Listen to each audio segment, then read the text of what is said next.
Fried foods, fast foods, fat fill foods avoid பண்ணணும். பால் கொஞ்சம் கம்மி பண்ணிக்கணும். These are the first thing.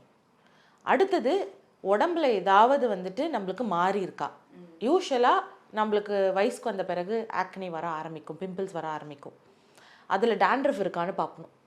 நெத்தியில் வருதுன்னா, இந்த இடத்துல சீக்ஸில் இந்த இடத்துல வருதுன்னா நம்ம வயிற்றில் ஏதாவது கோளாறு, நீங்கள் சாப்பிட்றதுல தான் ஏதோ ப்ராப்ளம் இருக்கும். இந்த இடத்துல சின்னில் வருது அப்படின்னா ஹார்மோனல் டிஸ்டர்பன்ஸ் இருக்கிறதுக்கு சான்சஸ் இருக்குது. ஸோ இதுதான் ஃபஸ்ட்டு.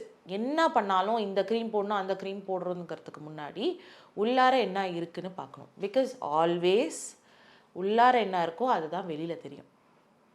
ரெண்டாவது, மேலாக்க போடுற க்ரீம் அப்படிங்கிறத வந்துட்டு நம்ம ஆயிலி ஸ்கின்னுக்கு சூஸ் பண்ணணும், ட்ரை ஸ்கின்னுக்கு சூஸ் பண்ணுங்கிறத தவிர ஆக்னே உங்களோட ஸ்கின்னுக்கு எது கரெக்டாக இருக்கணும்னு சொல்லிட்டு உங்கள் டெர்மட்டாலஜிஸ்ட் கிட்ட பேசணும். அந்த விதத்தில் நாங்கள் என்ன கொடுப்போம் அப்படின்னு பார்த்தீங்கன்னா, சாலிசிலிக் ஏஜென்ட், ஆசிட் அப்படிங்கிற ஏஜென்ட் இருக்கிற ஃபேஸ் வாஷஸாக கொடுப்போம்.